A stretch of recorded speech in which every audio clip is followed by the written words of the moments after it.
Hi, I'm Dr. Paul and welcome back to Online Chiropractic Marketing Systems, and specifically we're talking about personal injury attorney marketing, okay? And this section is on psychographics, how psychographics play a role and what role does it play in your personal injury attorney marketing.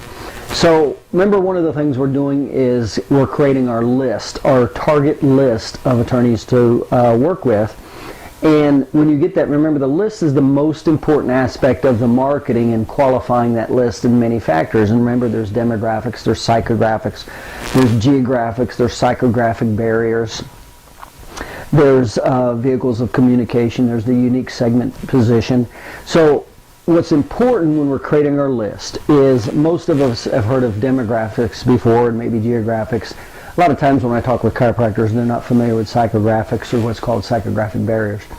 So this segment is on psychographics. And what is psychographics and what role does it play in your personal injury attorney marketing when you're creating your list? Well, this is probably the most important aspect of the attorney list.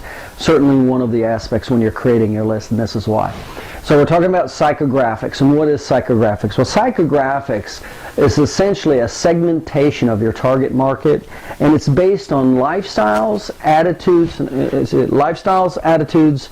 beliefs, and values. Lifestyles, how they live their life, attitudes that they've accumulated over the years, belief systems, and their value systems, okay?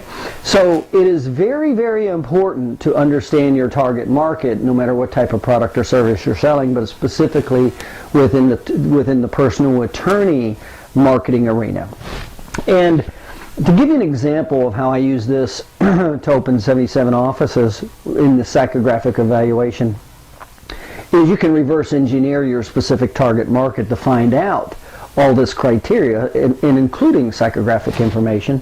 And there's programs called Tapestry, and this is the one that I used, and it has 65 segmenting factors that divides them up.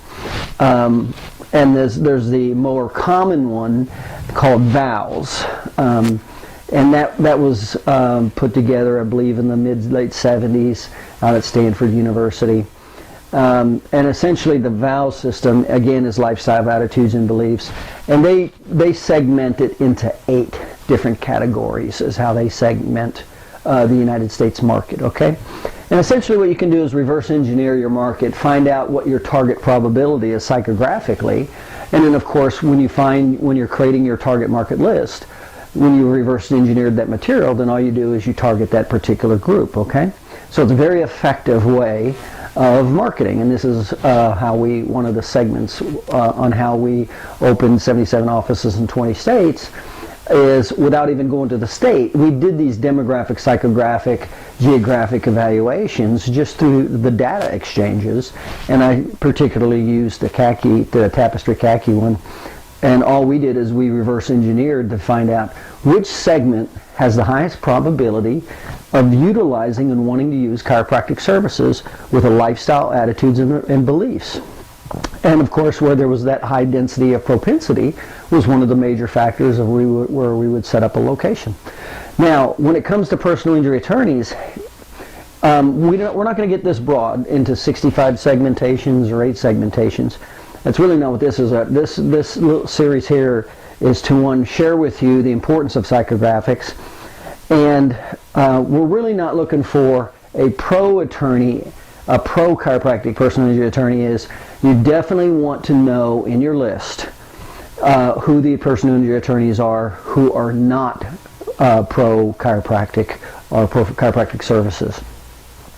And because you can't change their lifestyle, attitude, and beliefs. So you do not want to include in your target market list of personal injury attorneys anybody in there, because we're going to be regularly and repetitively marketing to them and communicating with them. So you do not want to include anybody in there who has a belief system, lifestyle, attitude, an attitude or a value system or a belief system that is negative to chiropractic. You're wasting your time and money.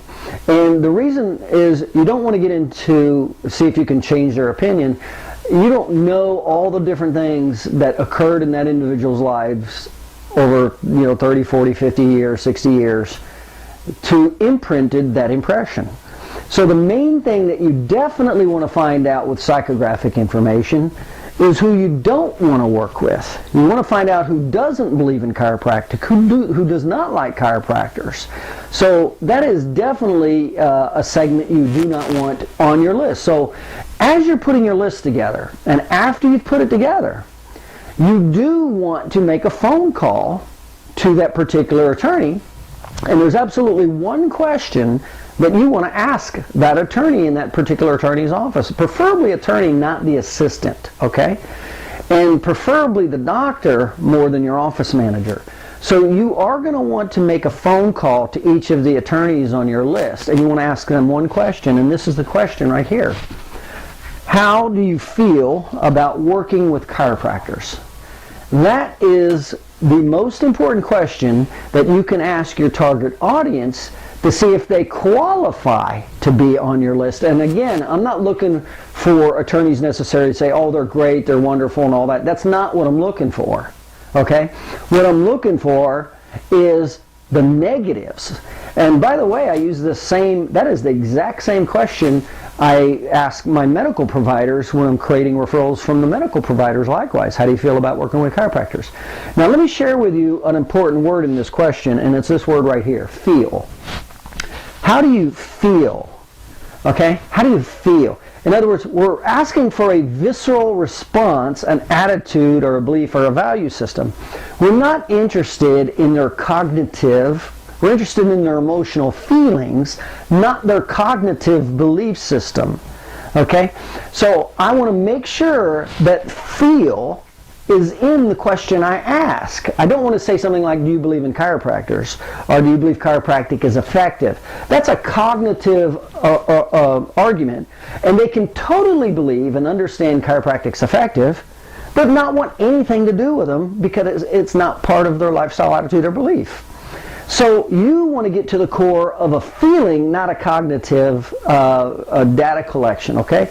So when you get your list together, you want to find out, we not only will do the demographics and the psychographics and the geographics and the psychographic barriers relative to this list, but in the psychographic profiling component, be aware that there is a thing called psychographics that represent the lifestyle, attitude, and beliefs.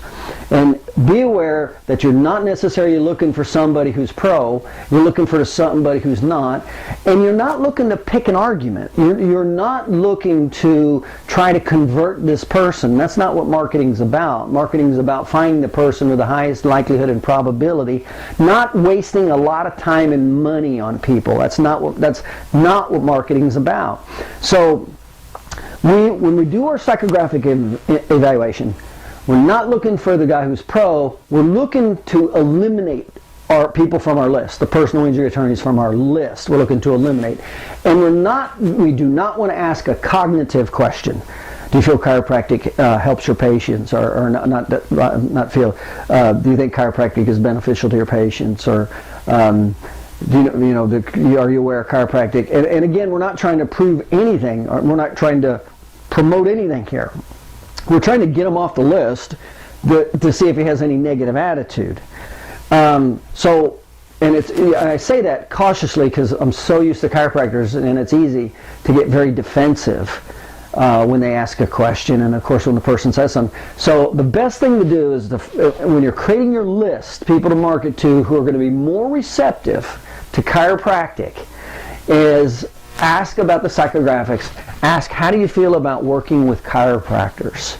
You want to ask that person. I just talked to an attorney last month, and I said I work with several chiropractors in there. I'd be interested in getting a meeting with you. And he said right up front, I don't work with chiropractors. I didn't say anything else. I didn't have to, okay? I pretty much knew, and I'm not going to spend the time and energy to try to change his belief system, because think of yourself how hard it is for you to change one of your belief systems or one of your attitudes, okay? So small businesses don't have the money to try to change a belief system or an attitude. So again, we do want to evaluate psychographics. We want to be aware of what they are. They are lifestyle, and they're more important than demographics, because the demographics are who by what. Psychographics is why people buy, which a lot of times is way more important, and it's a much more of an abstract concept than pure empirical data of a demographic profile. So it's definitely more of an abstract analysis, but in today's world with all the databases and metrics that we can evaluate, it certainly is much better than it was 10, 20, 30 years ago in evaluating why somebody would buy what they would buy relative to their values, lifestyles, and attitudes. Okay? So just be aware of psychographics number 1. If you want more information specifically on psychographics, you can go to VALS. VALS is the most common psychographic profile used. I used, I said, the tapestry. It's a combination of psychographics and socioeconomics and demographics is what I use, so it was multifaceted. So you're doing this to your list because we're trying to get the best possible list. Remember, because your list is the most important aspect of your marketing, the quality of your list. Imagine if your list was filled full of attorneys who did not believe or like chiropractors. What a waste of time and energy you would be doing marketing to those attorneys. Okay? So we're trying to eliminate, when we are accumulating our list, we do our demographics or psychographics, geographics. You do want to place a phone call and ask that attorney up front before they receive anything. Say, hey, I'm Dr. So-and-so, just would like to ask, how do you feel about working with chiropractors? And that's it. And then just back off from there. You're not really trying to, at that particular point, you're not trying to sell them, you're not trying to promote chiropractic, you're not trying to get defensive. All I'm doing is just finding out one thing. How does he feel viscerally, not cognitively? How does he feel emotionally, not cognitively? Okay? So this is the absolute biggest question you can ask your list right there. How do you feel about working with chiropractors? And every one of your attorneys should have gotten this phone call as you're putting your list together before anything else happens, because you want a green light to be able to include him on the list. And then you just have to interpret it based on his response. And believe me, I'd much rather have a personal response, so I interpret the response, than my CA talking to their office manager, okay? That's not what you want. So you are going to want a little more effort to pick up the phone and call the attorney and say, hey, this is Dr. So-and-so, I just wanted to say hi, introduce myself. By the way, how do you feel about working with chiropractors? That's how simple it can be, okay? And that's a very, very important question. All right. All right, so this is how you help to tighten your list, make your list much more susceptible, or not susceptible, but much more probable to be accepting and willing to work with you, okay? And by the way, when I did this through the medical providers, when we actually met with them, I'd ask the question and shut up. And I remember, it's very, like I said, it's very easy to get defensive, and I just was interested in one thing. I was interested in one thing, is what was their feeling. And I didn't just listen to the words. If I was in front of them, I watched them, okay? And I just wanted to see if there was animosity there, if there was resentment there, if there was disbelief there. I'm looking for all these negative qualities to see if they're saying them visually or verbally and projecting that in. Because if they are, you're not going to have the time or money to overcome a lifestyle, an attitude or a belief or value system, okay? So when you're putting your list together of personal injury attorneys, make sure you do a psychographic evaluation on that list. Make sure you call them and ask them, how do you feel about working with chiropractors? I hear anything negative at all, they get pushed aside. And that's that. I don't even go into really anything else. I'm not there to defend chiropractic. I'm there to get my list together and find a prime candidate who's willing to accept my message. Okay? All right, this is Dr. Paul, and this is the segment on psychographics. All right, you take care.